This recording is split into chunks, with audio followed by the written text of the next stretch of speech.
apa yang belum, dan antara apa yang sudah kukuasai dan apa yang belum saya kuasai, bagaimana Kakak membuat strategi untuk menutupi celah tersebut.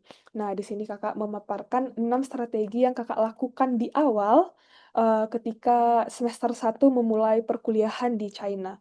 Jadi, Kakak mengikuti online course, Kakak, nonton YouTube, mencari materi-materi dari web, kemudian, aktif berdiskusi dengan teman atau senior karena pada dasarnya, Kakak tidak memulai, background pendidikan Kakak dari manajemen rekayasa, so, menurut Kakak it's okay untuk bertanya lebih mengenai, background metalurgi, sarjana metalurgi itu membahas apa sih, kemampuan kemampuan apa sih yang aku punya sebagai sarjana metalurgi agar aku bisa survive melanjutkan master, metalurgiku di sini gitu. Kemudian, rajin membaca paper reading, kemudian aktif melakukan mentor dengan profesor karena, pada awal perkuliahan sudah sebaiknya kita assign dengan profesor kita masing-masing, kemudian mendokumentasikan atau melakukan pencatatan seperti logging book untuk dan lain-lain untuk,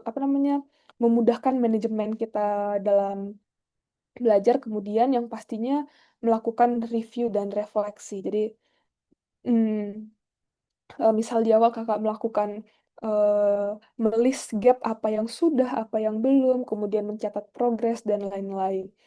Nah, disinilah letak bridging plan itu di mana ketika kita sadar kita punya celah, antara apa yang belum kita kuasai dan apa yang sudah kita kuasai dan belum kita kuasai, kita bisa menentukan strategi apa yang harus kita lakukan untuk menutupi celah tersebut.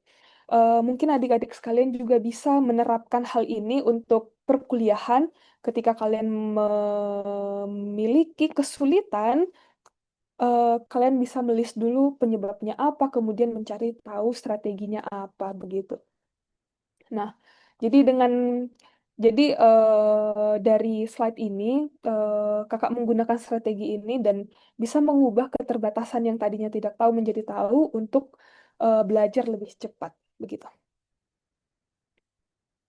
Nah, ini, secara singkat mengenai SWOT. Jadi, eee Kakak sebagai mahasiswa yang cross major metalurgi ke dari manajemen rekayasa ke metalurgi, yang pertama, kekuatan yang Kakak dapatkan adalah, Kakak memiliki perspektif lintas disiplin, di mana, Kakak mendapatkan atau Kakak membawa kerangka berpikir sistematik atau analitik data dan optimasi proses ataupun manajemen proyek dari manajemen rekayasa ke dalam penelitian metalurgi.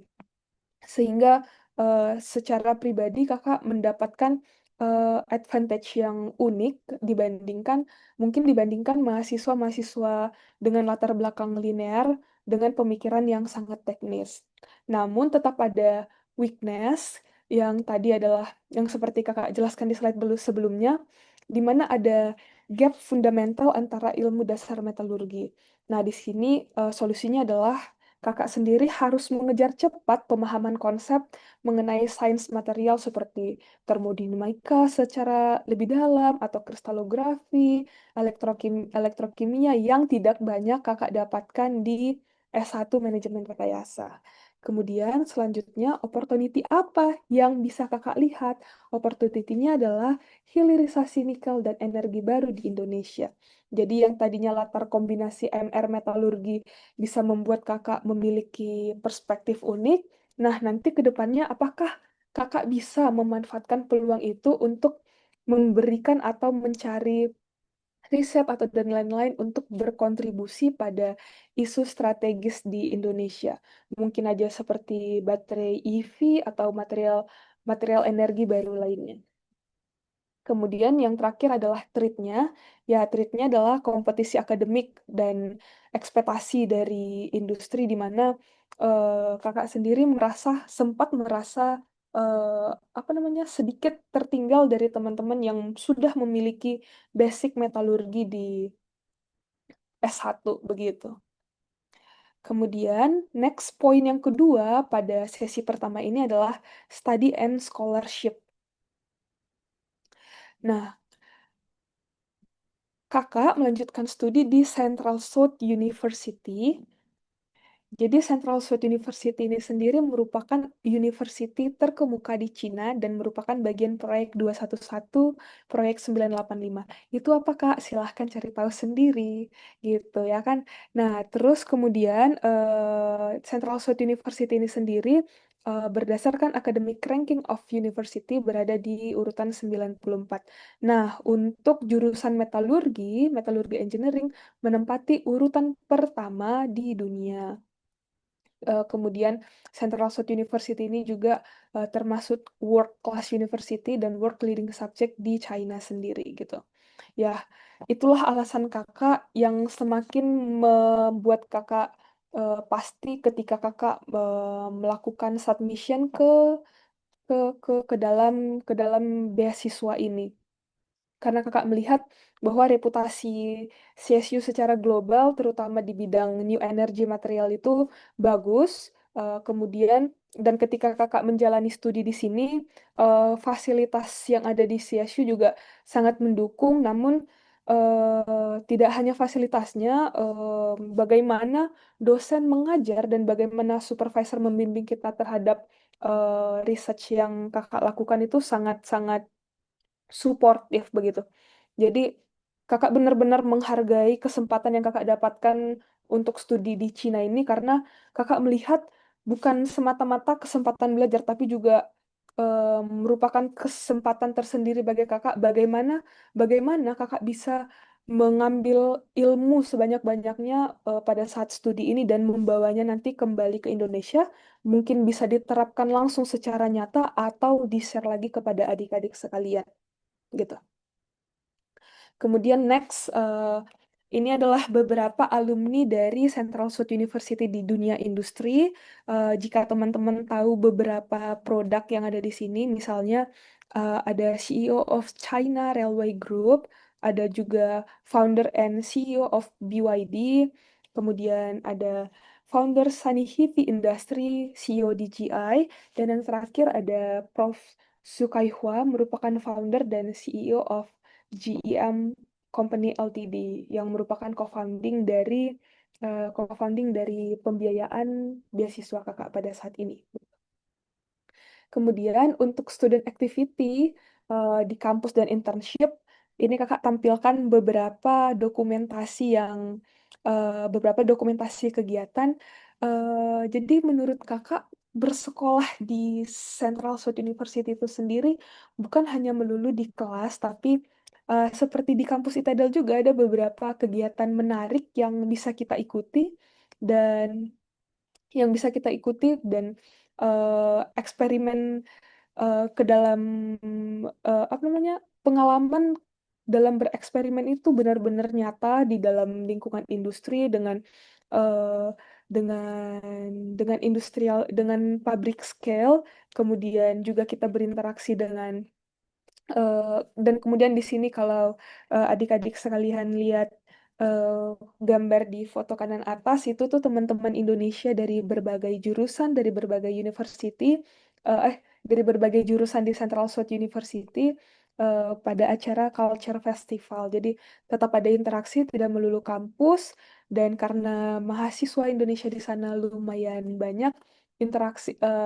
Kakak sendiri tidak mengalami culture shock yang berat karena kita tetap bisa berinteraksi sesama orang Indonesia gitu. Kemudian eh, di sini kemudian sedikit kakak menjelaskan mengenai PPIT Changsa. Jadi PPIT Changsa itu sendiri merupakan Nah, yang itu baru. perkumpulan para pelajar Indonesia di Tiongkok. Nah, saran kakak dimanapun nanti adik-adik berada, bahkan sekarang aktiflah berorganisasi. Karena apa? Karena dengan berorganisasi kita gimana ya? Kita jadi punya jejaring yang luas. Kita bisa berinteraksi dengan banyak orang yang nantinya itu bisa kita kita manfaatkan menjadi eh, kita jadi punya kontak atau komunikasi, misalnya ketika melanjutkan S2 atau melanjutkan studi lebih tinggi lagi, kita bisa berkolaborasi riset, atau juga bisa membuka pintu kolaborasi, networking dengan orang-orang lain gitu. Karena ketika kita bersekolah bukan melulu soal pelajaran di kelas, tapi juga bagaimana kita memaintain, bagaimana kita membalancekan antara kehidupan sekolah kita dengan organisasi atau kegiatan-kegiatan lainnya. Jadi semuanya itu dibuat balance gitu. Kemudian berikutnya, oh iya, jadi di perjalanan studi kakak ini, tahun lalu, Februari 2024, kami dikasih kesempatan untuk mengikuti Mandarin Camp. Di sini Mandarin Camp ini berlangsung selama 3 bulan. Di sini kami benar-benar fokus belajar bahasa Mandarin. Kalau kakak pernah dengar kayak mungkin kakak pernah dengar siapa gitu? Dari Jonathan. Dari Jonathan kalau kalau akan ada diagendakan belajar Chinese di ITDAL, which is itu sangat-sangat baik. Kenapa? Karena Ada Kak. iya ya ada kan?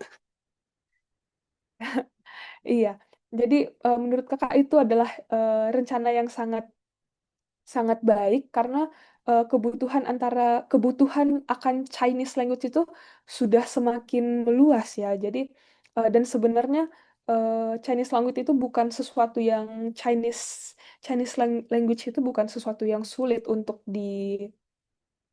dipelajari. Kalau adik-adik sekarang bisa memanage waktunya dengan baik, sudah bisa dimulai untuk belajar-belajar sendiri begitu. Karena apa? Sebenarnya ketika kakak melakukan eksperimen di pabrik juga mau tidak mau berinteraksi dengan bahasa Cina, dengan menggunakan bahasa Cina dengan seluruh pekerja yang ada di pabrik begitu. Karena apa? Mereka lebih memilih menggunakan bahasa Cina daripada bahasa Inggris, sedangkan kita tidak mungkin berkomunikasi dengan mereka menggunakan bahasa Indonesia. Jadi mau tidak mau belajar bahasa Cina pada saat ini bagi kakak adalah suatu kewajiban begitu. Nah, di Mandarin Camp ini juga kami diperkenalkan dengan budaya budaya Cina, tentang bagaimana bagaimana culture yang ada di sana, bagaimana penulisan dan lain-lain gitu. Kemudian kita lanjut ke slide berikutnya. Oh, kemudian ini mengenai karir vision, karir vision yang kemudian bagian terakhir dari sesi ini adalah karir vision, di mana karir vision ini kakak bagi dua antara akademik dan industri. Ini merupakan plan plan kakak dalam jangka panjang ataupun jangka pendek ke depannya, begitu. Jadi secara secara secara poin untuk akademik plan terdekat saat ini adalah menyelesaikan research dan studi kakak, kemudian akan memulai mempelajari dan mengembangkan bahan ajar dari riset yang bisa kakak ambil, kemudian melakukan publikasi ataupun kolaborasi ilmiah, dan kembali menjadi dosen di teknik metalurgi. Kemudian secara industri, kakak berharap lebih memahami kebutuhan hilirisasi nikel, terutama yang ada di Indonesia, kemudian bisa ikut berkontribusi ataupun membangun kemitraan industri. Kemudian juga membangun beberapa program pelatihan khusus seperti workshop atau webinar begitu. Nah, gitu. Jadi eh, dari kedua hal ini, pertama untuk yang akademik, visi karir sederhananya adalah setelah lulus S2 kembali menekuni profesi sebagai dosen dan mengajar, serta bisa membangun atau men-share beberapa pengetahuan yang kakak dapat di sini ke dalam dan diintegrasikan ke mata kuliah. Yang mungkin research yang kakak lakukan bisa menjadi case studi nyata yang sangat relevan dengan kebutuhan global dan tren yang ada di Indonesia, tren yang ada di dunia ataupun di Indonesia saat ini gitu. Kemudian untuk yang industri tadi lebih ke bagaimana penerapan secara nyata, bukan hanya penjabaran secara teori, bukan hanya penjabaran secara konsep, tapi bagaimana kita bisa menggunakan atau kakak bisa mengajarkan ilmu tadi langsung ke dalam eksperimen ataupun ke dalam hal-hal teknis lainnya gitu. Eh, Sekian untuk sesi satu. Eh, Kakak kembalikan kepada moderator.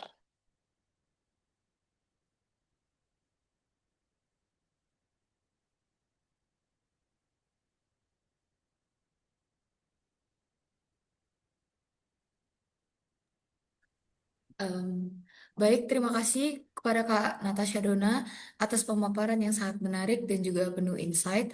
Sekarang kita masuk ke sesi tanya jawab.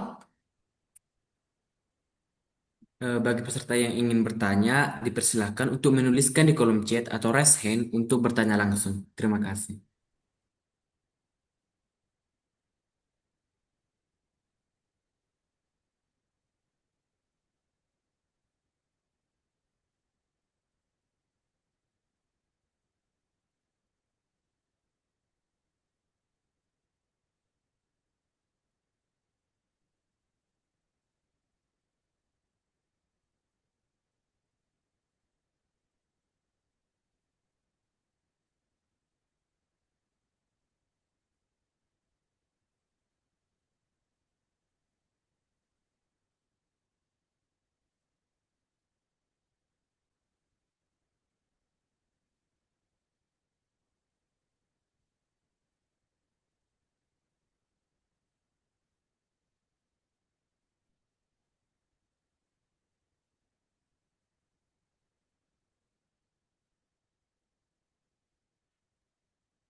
Baik, ini ada pertanyaan dari Jonathan, Roni, dan Yosua.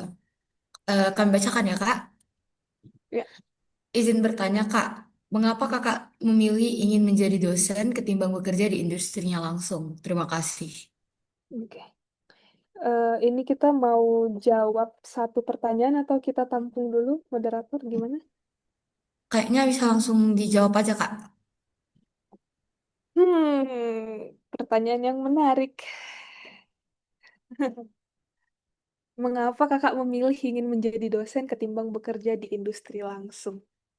Ya, sebenarnya jika adik-adik sekalian seperti yang tertera di tadi ya kakak, kita kembali dulu ke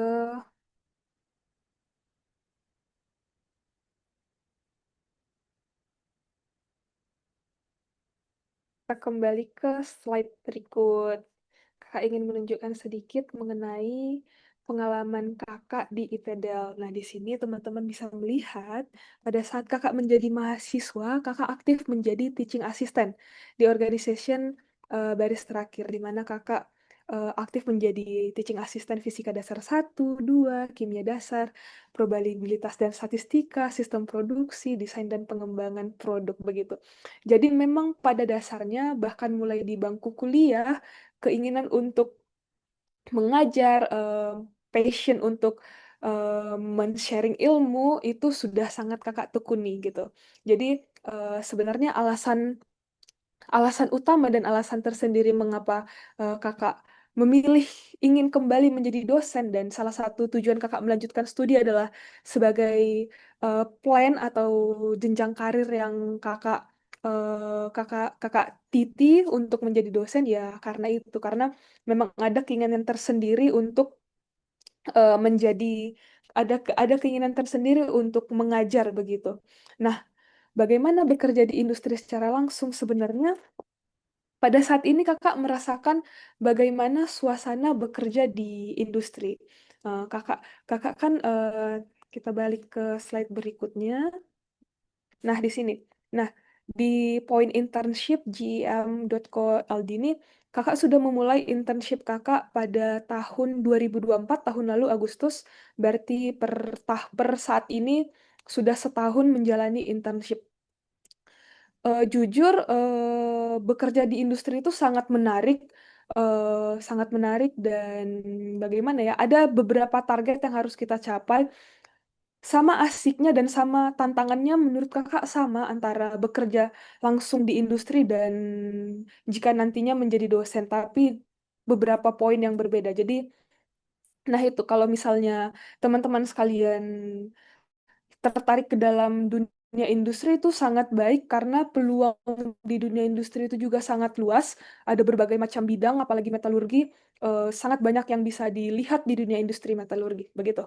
Apakah untuk Jonathan, Roni, Joshua, jawaban kakak menjawab pertanyaan adik-adik sekalian?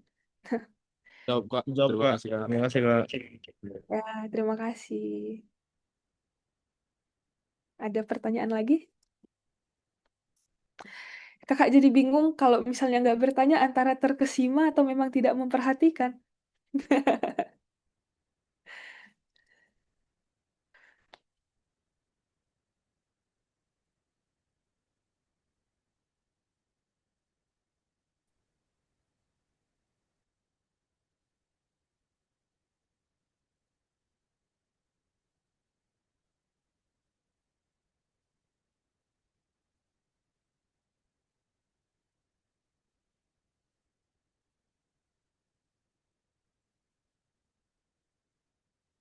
Ini ada yang resen nih. Pada ada Bang Wahyu bisa langsung tanya. Oh ya, silahkan. Terima kasih atas kesempatannya. Seperti yang Kak Natasha jelaskan tadi, jika Kakak sudah menyelesaikan studi di CSU Cina, akan melanjutkan karir sebagai dosen di ITDL. Nah, saya ingin menanyakan Kak, jika Kakak diminta untuk merancang sebuah kurikulum baru yang menggabungkan kedua prodi ini antara manajemen rekayasa dan teknik metalurgi, mata kuliah inti apa saja sih yang ingin Kakak masukkan ke kurikulum baru itu? Hmm. Berat ya pertanyaannya. Belum jadi dosen sudah ditanya. Berat ya. Berat kali ya. Apa ya? Sejauh ini kakak belum terpikir sih mata kuliah baru yang bisa kakak sharingkan dengan adik-adik sekalian. Wah, ini bisa jadi PR aja nggak untuk kakak dari Wahyu? Atau coba kakak jawab ya. Apa tadi pertanyaannya? Moderator boleh diulang nggak?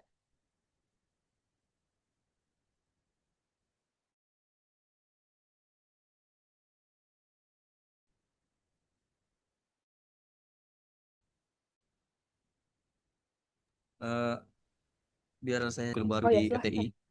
Dan menggabungkan kedua prodi ini antara manajemen rekayasa dan metalurgi. Mata kuliah inti apa saja sih yang antara manajemen rekayasa dan teknik metalurgi yang bakal kakak masukin ke kurikulum baru itu? Hmm. Oke, terima kasih untuk Wahyu. Sebenarnya kenapa ada perbedaan jurusan? Karena inti atau capaian capaian pembelajaran tiap jurusan itu eh, berbeda. Masing-masing jurusan punya keunikan sendiri dan profil lulusan nantinya yang dihasilkan pasti punya keunikan atau standarnya masing-masing, begitu ya kan?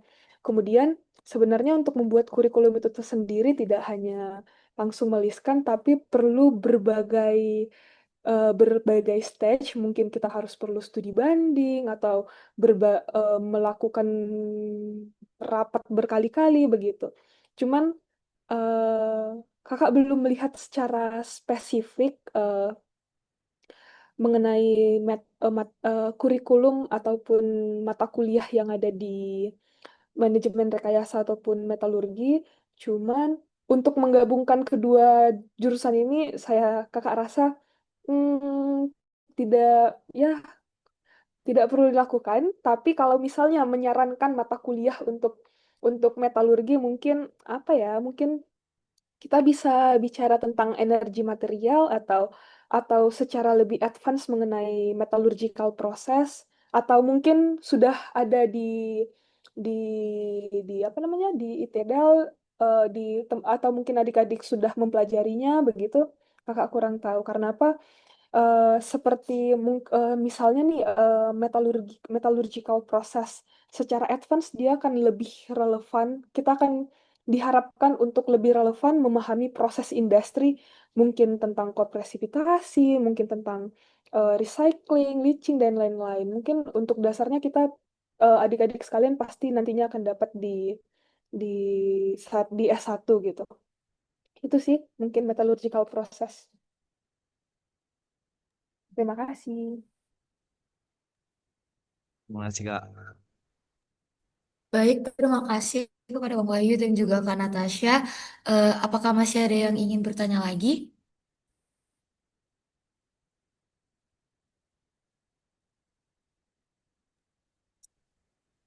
Ini ada pertanyaan lagi nih Kak dari Bang Rudi.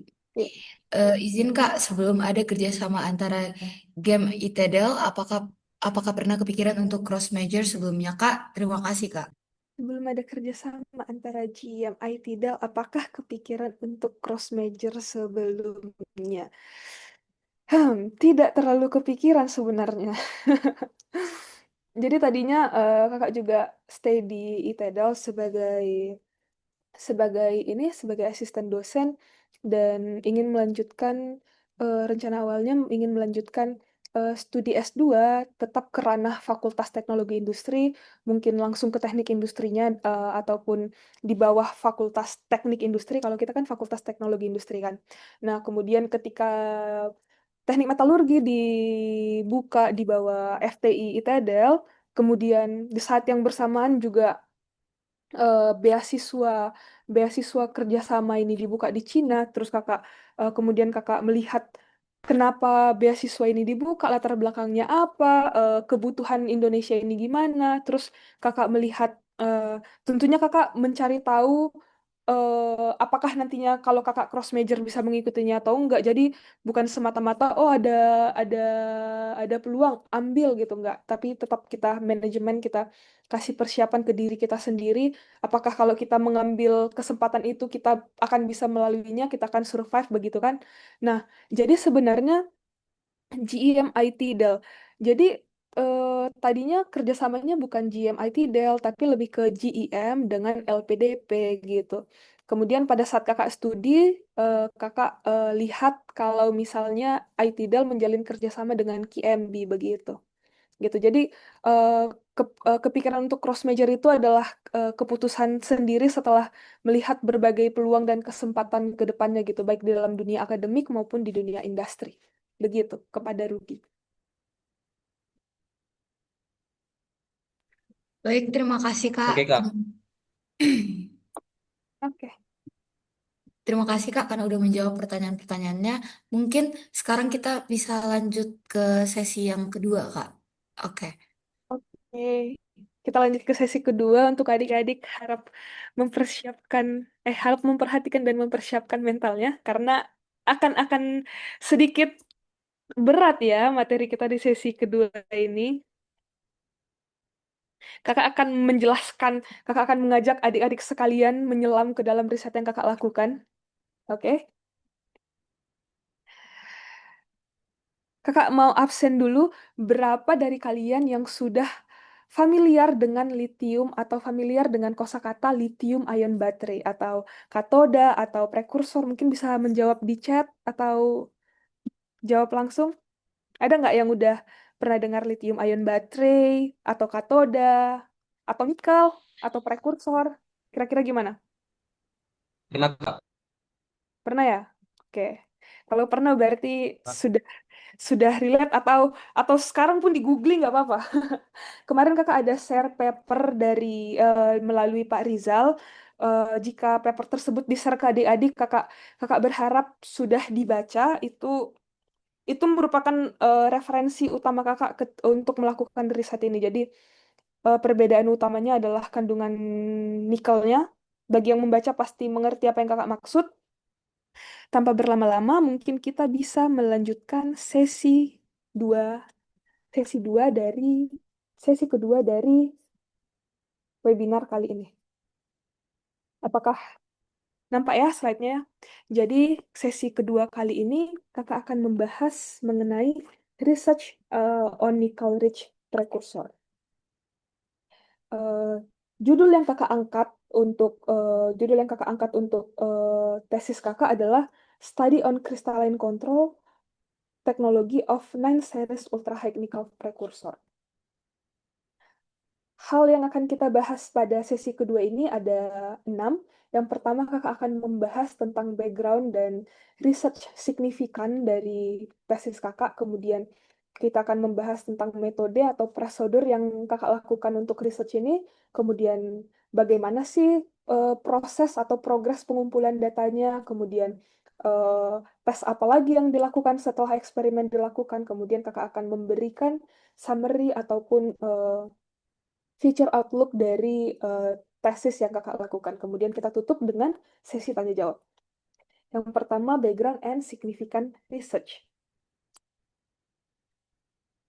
Nah, untuk poin ini, seperti yang kita tahu, izin kalau prekursor kakak digerakin, nampakkah, Dek, moderator? Boleh bantu pastikan? Kelihatan, Kak.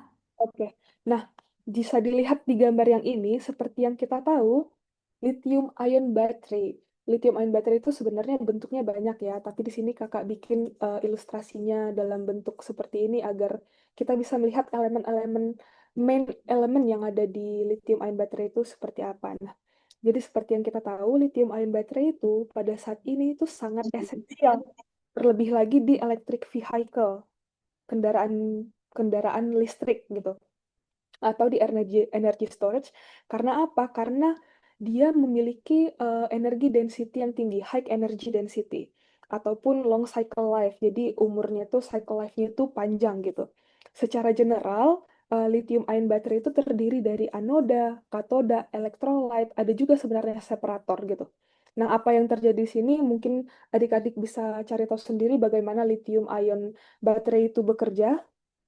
Nah, apa yang mau kakak bahas dari tesis kakak adalah hanya mengenai katodanya. Katoda itu sendiri, bahkan di dalam katoda, katoda itu dibuat dengan yang namanya prekursor. Nah, prekursor ini disintesis dari beberapa elemen atau beberapa material menggunakan metode tertentu. Nah, contohnya di sini ketika dibilang lithium di pada bagian ini kita dapat lithium nikel magnis cobalt oxide. Artinya apa? Prekursor yang digunakan pada katodanya adalah nikel, mangan dan kobalt. Atau misalnya selanjutnya adalah nikel, kobalt, aluminium. Artinya material prekursornya adalah nikel, kobalt, aluminium dan lain-lain.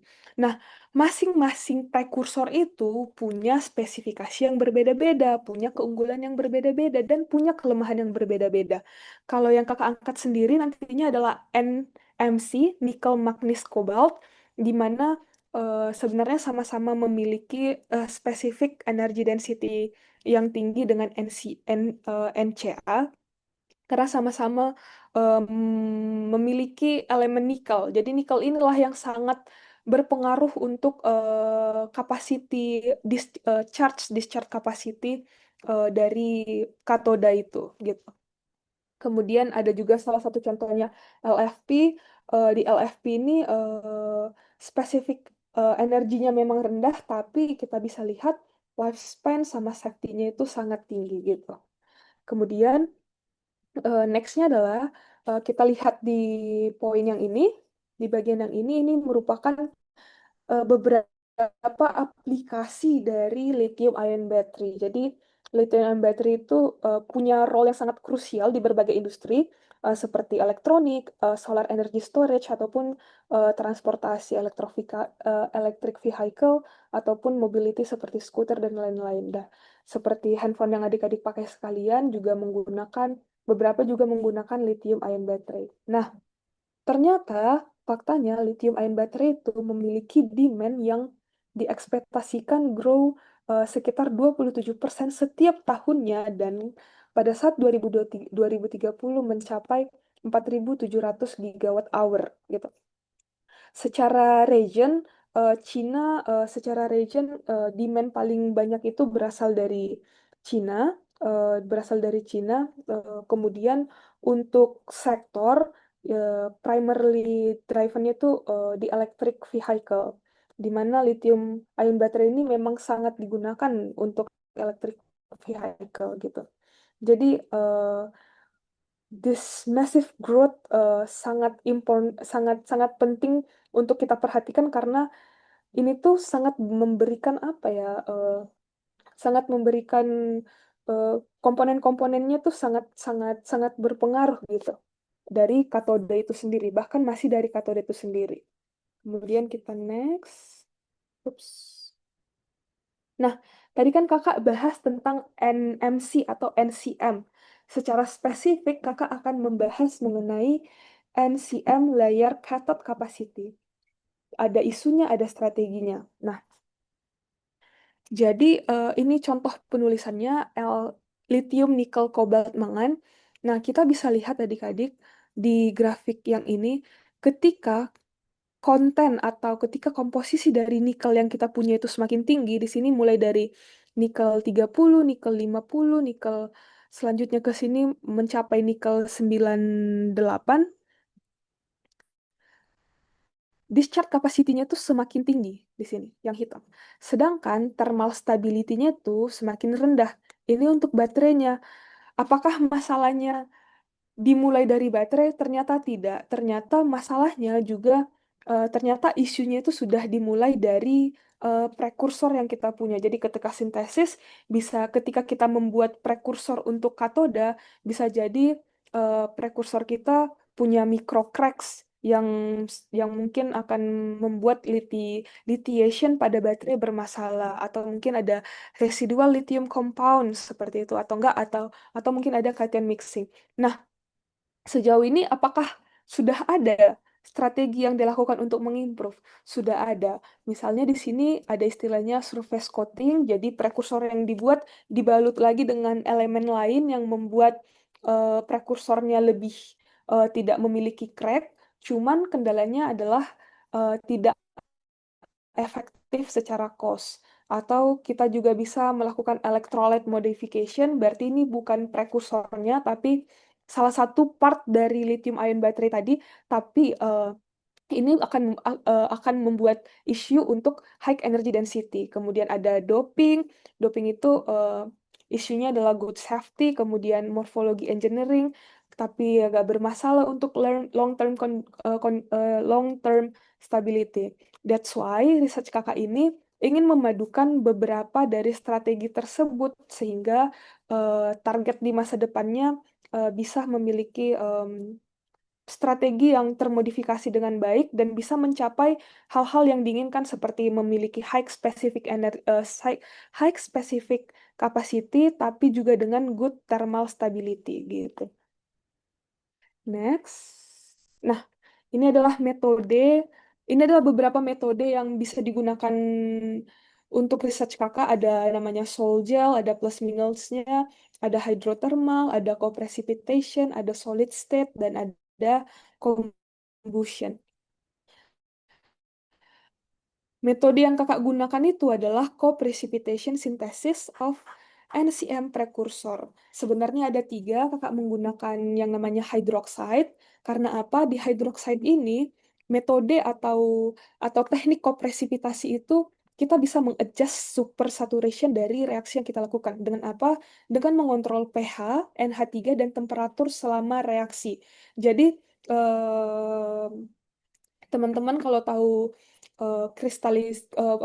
proses kristalisasi seperti nucleation, growth, agglomeration. Nah, pH, NH3, dan temperatur pada teknik co-precipitation itu bisa kita kontrol sehingga kita bisa memaintain bagaimana primary particle atau secondary particle yang kita hasilkan gitu. Itu juga berpengaruh untuk span dari PSD-nya, dari size distribution dari partikelnya, atau maupun surface areanya gitu.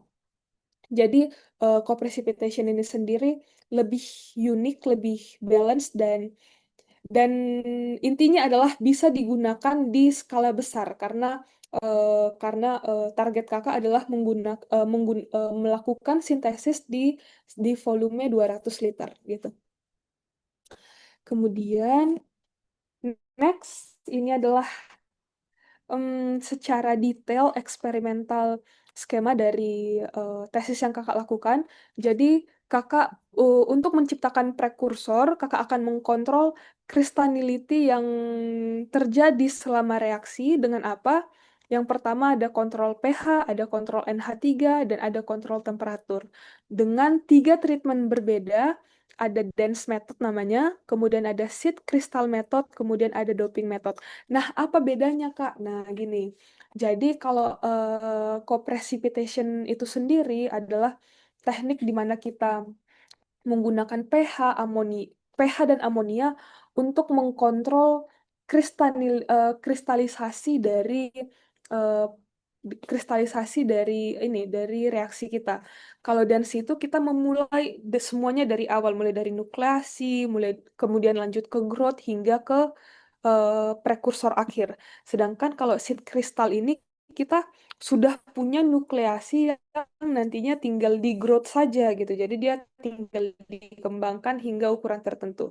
Sedangkan doping ini selain NCM kita meng-add atau kita menambahkan beberapa material lain, bisa jadi aluminium, magnesium, titanium, zirconium, atau tungsten dopan dengan komposisi tertentu, dengan konsentrasi tertentu untuk membantu atau untuk melihat apakah penambahan material-material tersebut dapat lebih membantu atau memberikan keunggulan atau manfaat lebih untuk proses sintesis. Nah, setelah proses sintesis ini selesai, pada bagian ini, Kakak melanjutkan ke characterization method seperti SEM, BET, TD, ED, PSD, dan XRD.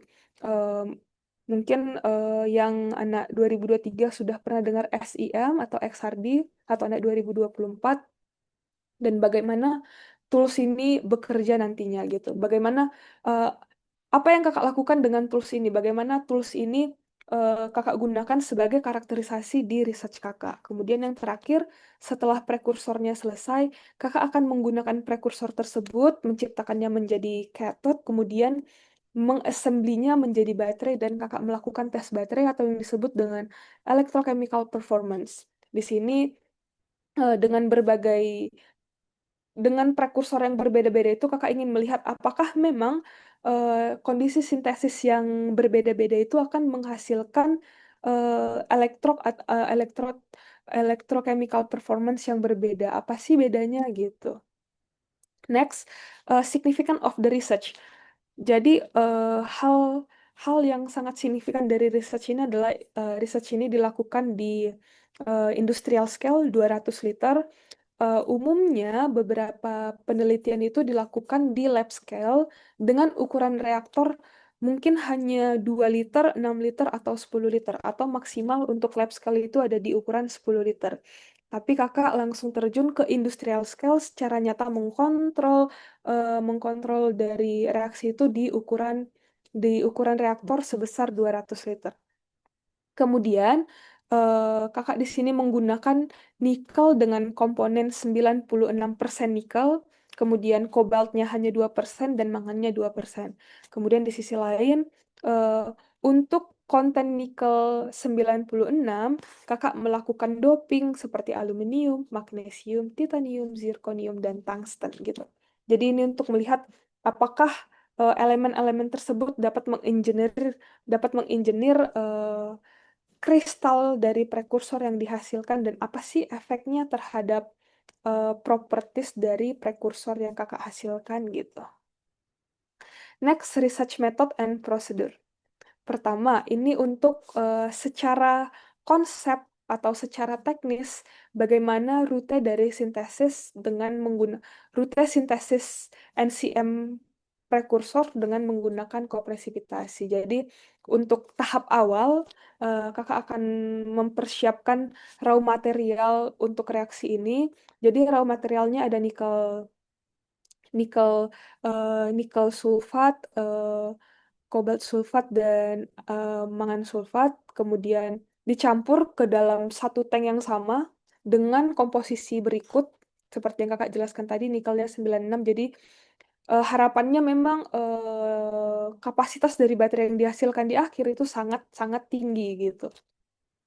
Kemudian di raw material mixing ini juga nanti kakak akan menggunakan alkali atau NaOH sebagai agen yang menyediakan OH- untuk digunakan sebagai presipitasi. Kemudian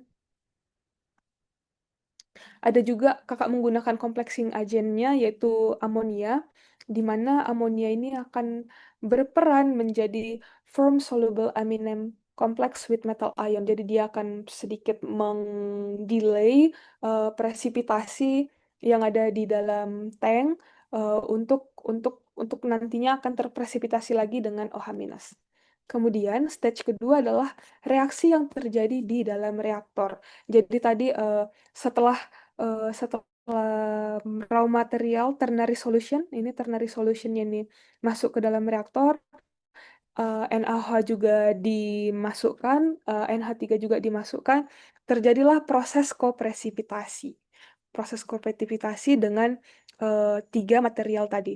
Nanti hasilnya ini adalah metal hydroxide. Setelah reaksi selesai akan dilanjutkan ke filtering, kemudian pencucian prekursor, kemudian drying, dan akan kemudian dihasilkanlah katot prekursor. Kemudian stage ketiga adalah dilakukannya lithiation, itu mencakup sintering dan calcination yang akan menciptakan cathode active material. Inilah yang disebut dengan lithium, nikel, kobalt, mangan atau lithium ion batteries. Nah, inilah katodanya. Nah, lebih detailnya ini adalah beberapa reaksi kimia yang terjadi selama proses reaksi, di mana ada dissolution and completion, ada presipitasi reaksinya, bagaimana tadi nikel sulfat, kobalt sulfat, dan mangan sulfat dalam bentuk cairan lama-lama terpresipitasi mulai dari nukleasi, mencapai growth hingga ukuran tertentu dan reaksinya selesai. Kemudian ada byproduct formation yang nantinya akan luruh dan hilang pada saat pencucian. Kemudian ini adalah overall reaction, di mana reaksi inilah yang mengatur supersaturasi dari metal hydroxide dengan kontrol pH, temperatur, dan amonia yang seperti yang kakak jelaskan sebelumnya. Kemudian next, ini adalah ilustrasi dari reaktor. Karena reaktor yang kakak gunakan ukurannya 200 liter, jadi kontrol dari flow rate atau masukan yang akan masuk ke dalam reaktor itu tidak lagi manual, tapi diatur menggunakan programmable controller for solution flow rate gitu. Jadi ada 3 pipa yang masuk ke dalam reaktor, tiga-tiganya diatur secara monitoring, kemudian pada reaksi berjalan akan ada pengadukan atau steering. Nah, jadi steering rate itu juga diatur secara diatur menggunakan controller. Di sini ada contoh dari monitoring screen-nya. Karena apa? Karena pada saat reaksi berlangsung, ketika prekursornya semakin besar, secara berkala kita juga harus mengurangi steering rate dari reaktor kita begitu. Jadi ini adalah contoh dari jadi ini adalah ilustrasi dari reaktor yang kakak gunakan selama reaksi.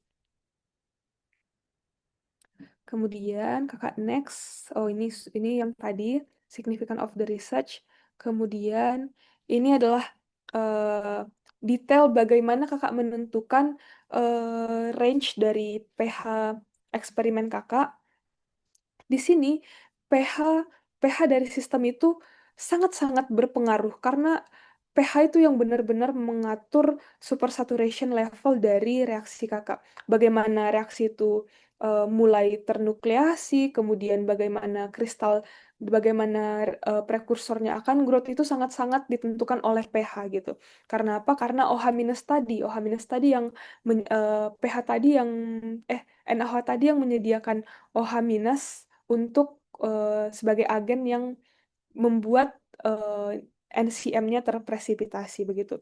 Kemudian bisa dilihat di sini, ini adalah range pH value-nya. Jadi ada tiga range ya. Jadi kakak menggunakan low pH, medium pH, dan high pH gitu.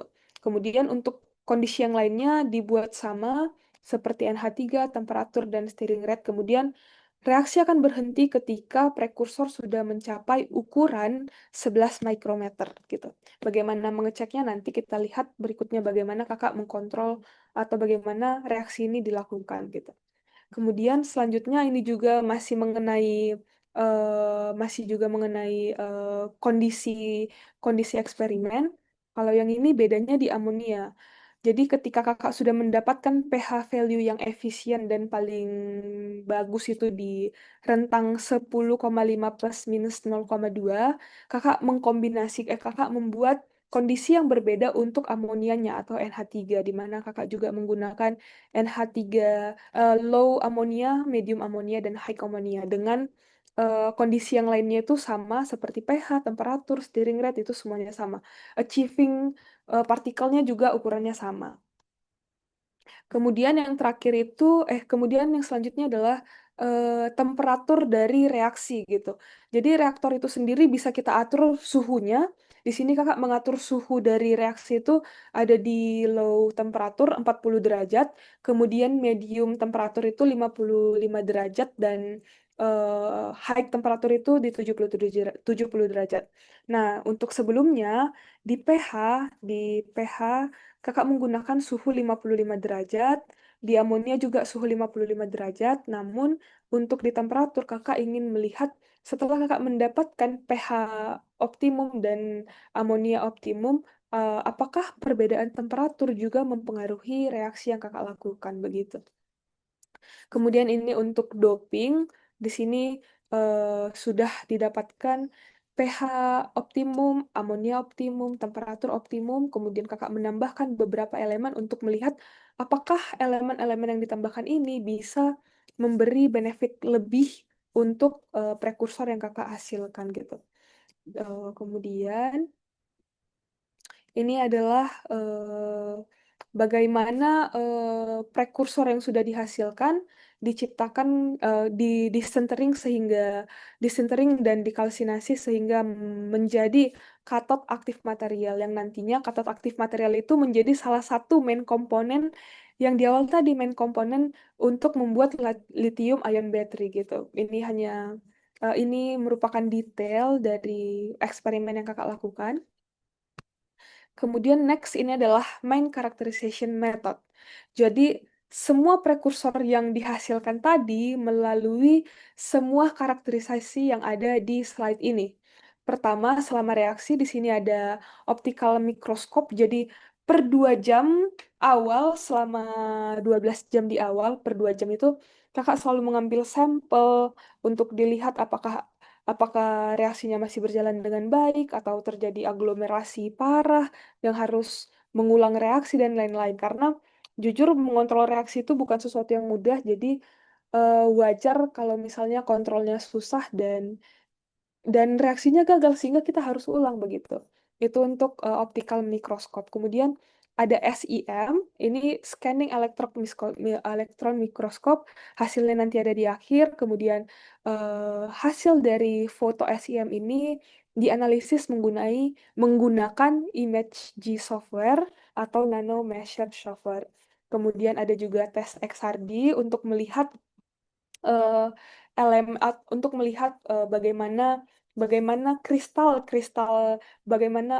growth-nya terjadi, bagaimana kristal itu terjadi di prekursor yang kakak hasilkan. Kemudian next ada karakterisasi untuk BET atau surface area, ED atau apparent density, TD tap density, kemudian ada PSD particle size distribution. Nah, PSD inilah, particle size distribution inilah juga yang kakak gunakan untuk memantau apakah prekursor itu sudah mencapai ukuran 11 mikrometer atau tidak. Jadi secara berkala akan diambilkan sampel, kemudian kita lihat jika sampelnya belum mencapai 11 mikrometer, reaksinya akan terus berjalan, hingga mencapai 11 mikrometer, baru reaksinya kita selesaikan gitu. Kemudian ini untuk prekursor bagian sini, kemudian lanjut ke bagian kiri. Di sini ada CVEIS, ini untuk testing baterai. Jadi setelah prekursor tadi dibuat menjadi katot, kemudian diassembly menjadi baterai, kita akan melakukan tes baterai menggunakan cyclic voltammetry dan electrochemical impedance spectroscopy. Kemudian ada juga ICP untuk melihat di akhir elemen-elemennya itu apakah kontennya sama gitu. Karena tadi kita waktu reaksi misalnya nikelnya 96. Ketika menjadi baterai, apakah reaksi itu juga menghasilkan eh, katoda atau prekursor dengan konten 96 atau around 96 gitu. EPMA ini Electrode Probe Microanalyzer untuk melihat apakah persebaran elemen-elemen tadi secara rata terjadi di prekursor. Jadi tidak yang menumpuk di dalam, tidak yang menumpuk di luar atau di luar kropos dan lain-lain begitu. Kita next ke experimental research and progress. Nah, ini adalah hasil SIM dari eksperimen yang kakak lakukan. Sejauh ini kakak memulai eksperimen kakak 2024 November 2024. Sejauh ini sudah berhasil mensintesis 18 prekursor. Ya, ini yang berhasil, yang gagalnya tidak terhitung. Yang gagalnya tidak terhitung. Kemudian ini adalah hasil dari SIM. Kemudian nextnya itu ini adalah bagaimana kondisi-kondisi tadi seperti pH mempengaruhi properties yang ada pada baterai kakak gitu. Jadi di sini kita bisa melihat hasil BET-nya berbeda, mulai dari eh, ada yang tinggi, ada yang rendah, apa penyebabnya. Nah, ini dihasilkan dari sintesis-sintesis berbeda tadi gitu. Nah, tapi untuk SRD-nya karena semua komponennya sama, secara general hasil XRD yang dihasilkan itu peak-nya sama. Semua itu menunjukkan beta nikel hydroxide dengan space group P3M1, artinya yang dihasilkan adalah nickel layer oxide gitu. Kemudian ini adalah penampakan lebih jelas mengenai primary particle.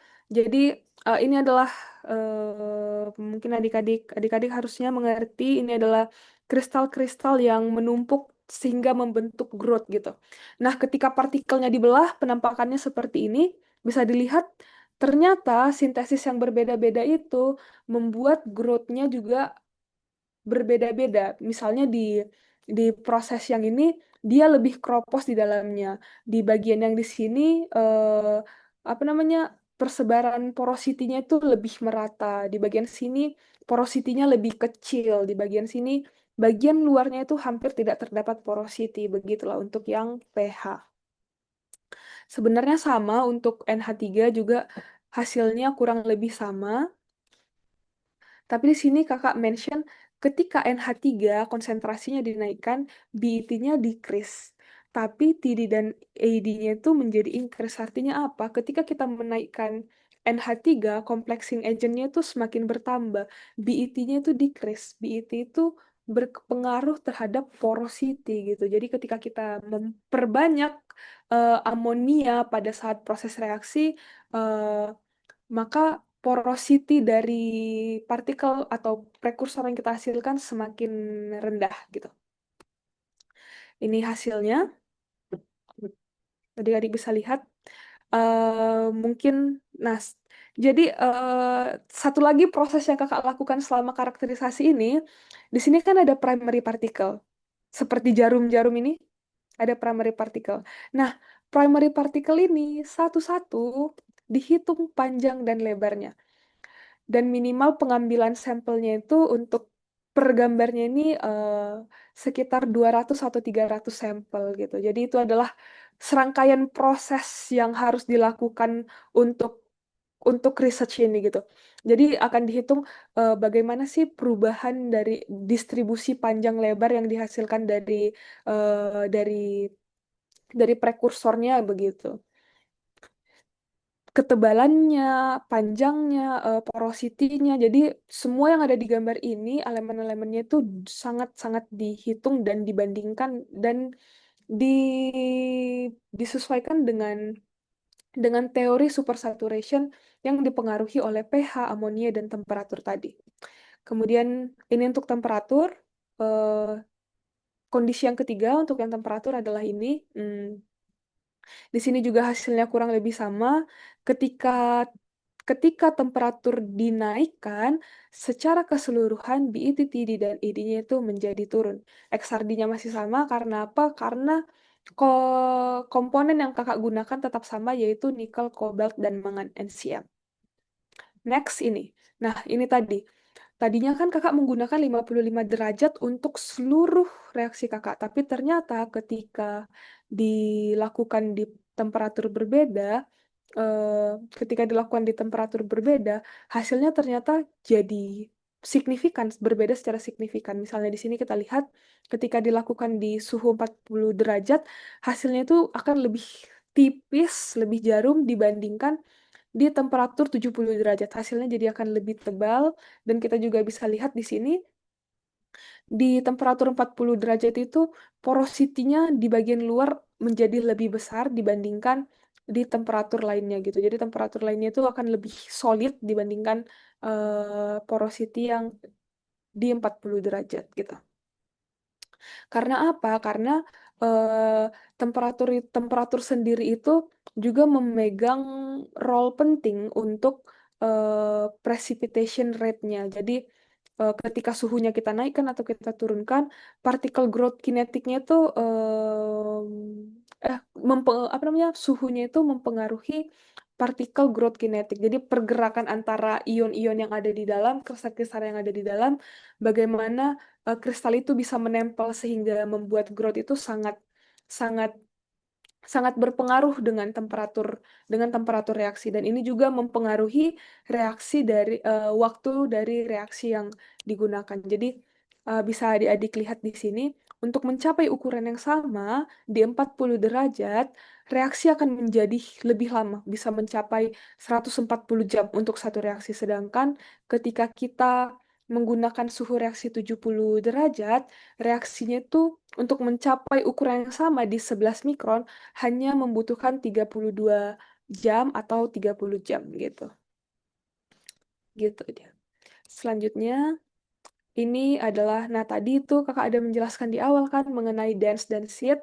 Sebenarnya secara reaksi sama, cuman kalau di seed method kalau di dense method kita memulai semuanya dari awal, sedangkan di seed method kita sudah memberikan apa ya, kita sudah memasukkan nukleus nukleus yang dia tinggal butuh growth aja gitu. Makanya ketika ini satu reaksi yang sama, yang B juga satu reaksi yang sama, di akhir kita bisa melihat kebulatan roundness dari partikel kita itu lebih bulat ketika kita menggunakan seed kristal, karena kita tinggal menggrowthkan aja gitu. Jadi kita sudah ada acuan untuk pacuan dari nukleus dari partikel atau prekursor yang kita kita ingin hasilkan gitu. Ini secara keseluruhan, kalau dibandingkan, memang seed crystal method itu memiliki roundness yang lebih tinggi dibandingkan dense method.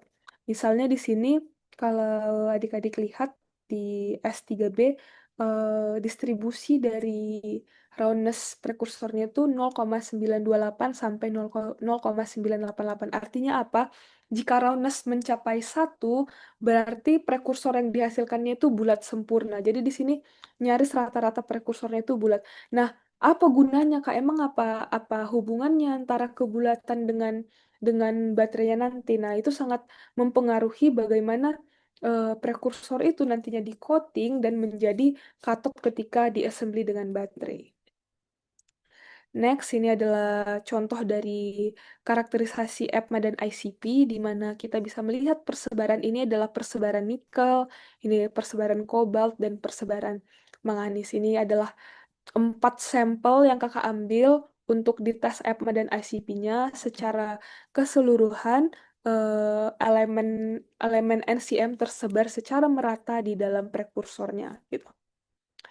Next, untuk electrochemical performance, ini adalah baterai yang tadinya dari prekursor yang beda-beda di testing. Kemudian bisa kita lihat di sini untuk nilai tertingginya itu ada di 252 untuk kondisi segini. Jadi ini adalah untuk poin ini yang perlu diperhatikan adalah bagian tabel yang bawah. Di sini kita bisa melihat ternyata kondisi yang berbeda-beda, kondisi sintesis yang berbeda-beda menghasilkan initial charge yang berbeda-beda juga. Nah, uniknya di sini adik-adik, eh, untuk nikel dengan komposisi 96%, secara teori itu bisa mencapai initial charge sebesar 274. Nah, di sini kakak sudah berhasil 254. Perbandingannya adalah jika dilakukan di lab scale mungkin hanya mencapai 220 atau di bawah 200 gitu. Jadi ini merupakan suatu pencapaian yang akan dikulik dan diteruskan ke depannya nanti begitu. Tapi tetap saja ketika kita lihat di sini initial charge-nya paling besar, di sini capacity retention-nya juga menjadi yang paling rendah begitu. Jadi inilah hal-hal yang harus diperhatikan, anomali-anomali seperti ini jika bisa di-maintain lebih lagi karena kalau bisa kita mendapatkan initial charge yang besar tapi juga dengan kapasitas retention yang baik atau juga sama baiknya dengan yang lain. That's why setelah ini kakak akan melakukan tadi reaksi dengan berbagai doping aluminium, tungsten, dan lain-lain tadi. Kemudian ini adalah contoh dari electrochemical performance yang kakak lakukan untuk baterai kakak. Bisa dilihat secara ringkas. Di sini ada initial charge discharge curve untuk 6 prekursor yang berbeda. Kemudian di sini ada cycle life via retention rate. Kakak menggunakan rate 1C di voltage 3 sampai 4,3 voltage, suhu ruangan 25 derajat. Kemudian di sini ada rate performance-nya. Kemudian untuk highest charge discharge capacity-nya itu ada di 235. Kemudian best stability-nya itu ada di 98% untuk 50 cycle.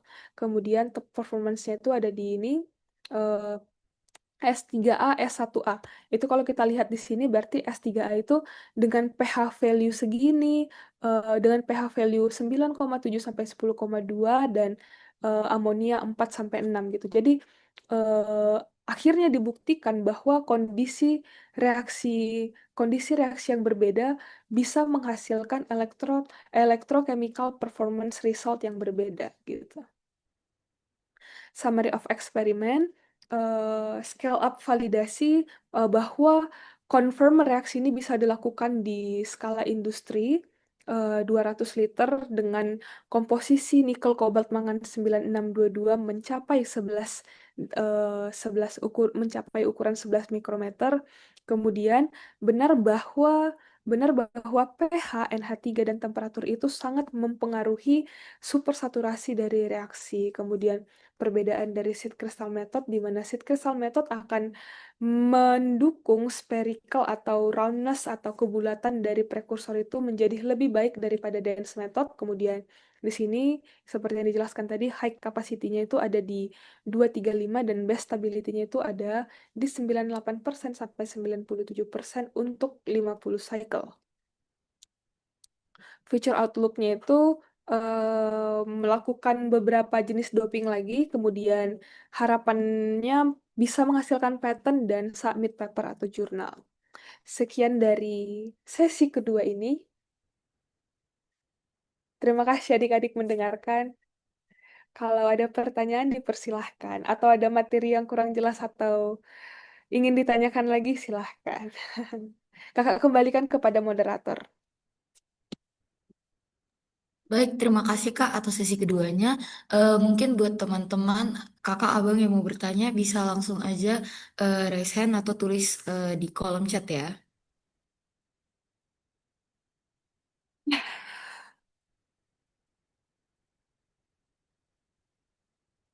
Mana nih, kakak nunggu pertanyaan dari anak manajemen rekayasa 2023.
Hmm.